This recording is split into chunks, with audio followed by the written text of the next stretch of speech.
When you're in the bad, especially when you're young, we develop self-esteem, by the age of 7.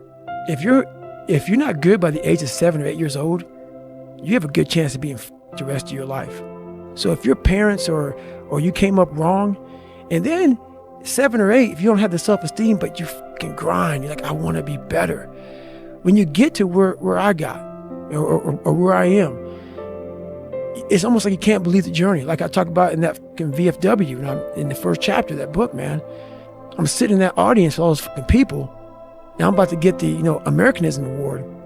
And I was grinding so hard, I never took time to reflect on my life. And this was like time to reflect. And I was all kind of fucked up. I got on stage, man, just fucking cried for like 59 seconds. And it was such an emotional moment for me that I fucking did what I did. And I overcame it. And it was alone, man. A lot of people have fucking like teammates and fucking like, family push. My mom was struggling, bro. She was struggling. So it was like me and my mom. And so it was a lot of just me. So when you're waking up every morning by yourself and you're fucking getting after it by yourself, and it's the hidden work. People see a 1 minute video of me running and like these fighters, they see him during the fight or after the fight. They don't see these motherfuckers, man, what they deal with every fucking day. I'm not good enough. I'm not good enough. I shouldn't be here. Because every day, even though they're fucking the best in the world, that little motherfucker at 7 or 8 years old is still in there saying, oh man, we don't have something. We're not good enough. We shouldn't be here. So you're always fighting that motherfucker. Even though you beat it, you never truly beat it. So when they get on stage and they're talking to Joe Rogan, it's not even real. It's not even real. All those mornings that you didn't want to fucking get up, and I look at it as like a rock, and you find this fucking rock, and that rock is you. And every day you fucking fight not wanting to get up, and you do anyway. You chip another piece off that fucking rock, and every day you fucking eat the right foods, and every day you go to train, you train harder and harder and harder and harder, and you get up earlier, and all these things you do to start forming yourself. You're chipping another fucking piece of that rock off. Before you know it, you have this beautiful fucking piece of artwork that you built. But people don't, and then once you get there, you see it, and it becomes real. Like, oh my God, I fucking did this. And so like the fucking journey becomes so real then.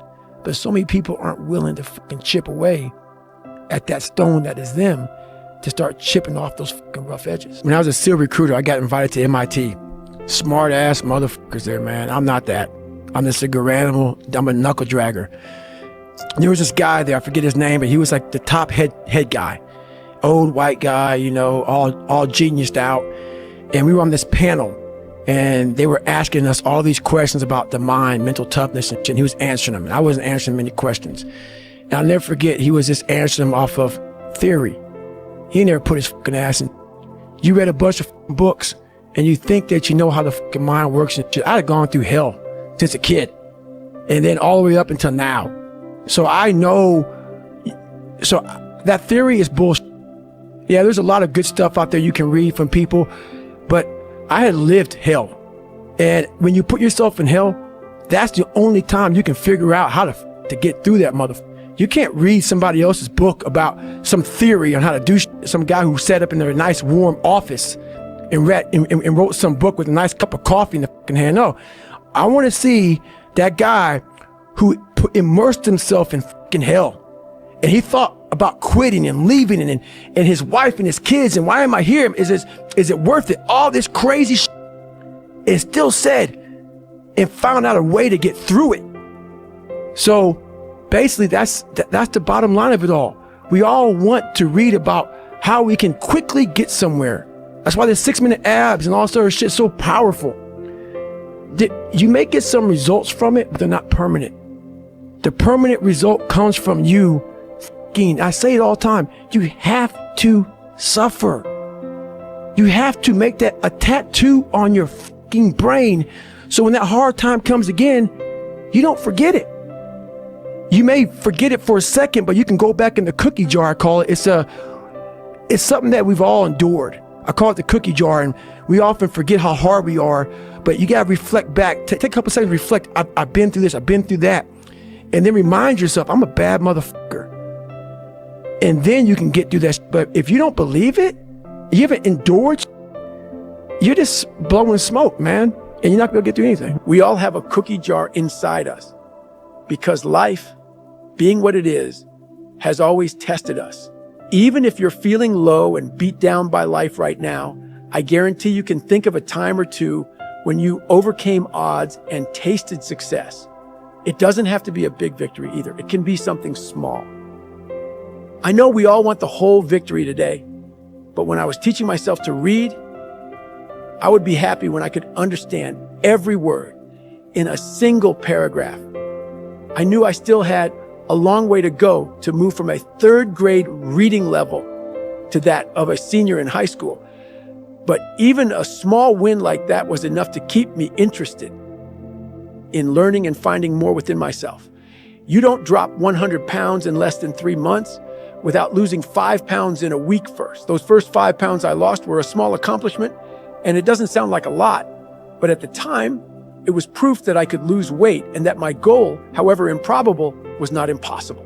The engine in a rocket ship does not fire without a small spark first. We all need small sparks, small accomplishments in our lives to fuel the big ones. Think of your small accomplishments as kindling. When you want a bonfire, you don't start by lighting a big log. You collect some witch's hair, a small pile of hay, or some dry, dead grass. You light that and then add small sticks and bigger sticks before you feed your tree stump into the blaze. Because it's the small sparks, which start small fires, that eventually build enough heat to burn the whole fucking forest down. If you don't have any big accomplishments to draw on yet, so be it. Your small victories are your cookies to savor, and make sure you do savor them. Yeah, I was hard on myself when I looked in the accountability mirror, but I also praised myself whenever I could claim a small victory, because we all need that, and very few of us take the time to celebrate our successes. Sure, in the moment we might enjoy them, but do we ever look back on them and feel that win again and again? Maybe that sounds narcissistic to you. But I'm not talking about droning on and bullshitting about the glory days here. I'm not suggesting you crawl up your own ass and bore your friends with all your stories about what a badass you used to be. Nobody wants to hear that shit. I'm talking about utilizing past successes to fuel you to new and bigger ones. Because in the heat of battle, when it gets real, we need to draw inspiration to push through our own exhaustion, depression, pain, and misery. We need to spark a bunch of small fires to become the motherfucking inferno. But digging into the cookie jar when things are going south takes focus and determination, because at first the brain doesn't want to go there. It wants to remind you that you're suffering and that your goal is impossible. It wants to stop you so it can stop the pain. That night in San Diego was the most difficult night of my life, physically. I'd never felt so broken, and there were no souls to take. I wasn't competing for a trophy. There was no one standing in my way. All I had to draw on to keep myself going was me. The cookie jar became my energy bank. Whenever the pain got to be too much, I dug into it and took a bite. The pain was never gone, but I only felt it in waves because my brain was otherwise occupied, which allowed me to drown out the simple questions and shrink time. Each lap became a victory lap, celebrating a different cookie, another small fire. Mile 81 became 82. And an hour and a half later, I was in the 90s. I'd run 90 fucking miles with no training. Who does that shit? An hour later, I was at 95. And after nearly 19 hours of running almost nonstop, I'd done it. I'd hit 100 miles. Or had I? I couldn't remember, so I ran one more lap just to make sure. Whether you are running on a treadmill or doing a set of push-ups, get to the point where you are so tired and in pain that your mind is begging you to stop. Then push just 5 to 10% further. If the most push-ups you have ever done is 100 in a workout, do 105 or 110. If you normally run 30 miles each week, run 10% more next week. This gradual ramp-up will help prevent injury and allow your body and mind to slowly adapt to your new workload. It also resets your baseline, which is important because you're about to increase your workload another 5 to 10% the following week and the week after that. There is so much pain and suffering involved in physical challenges that it's the best training to take command of your inner dialogue and the newfound mental strength and confidence you gain by continuing to push yourself physically will carry over to other aspects in your life. You will realize that if you were underperforming in your physical challenges, there's a good chance you are underperforming at school and work too. The bottom line is that life is one big mind game. The only person you're playing against is yourself. Stick with this process, and soon what you thought was impossible will be something you do every fucking day of your life.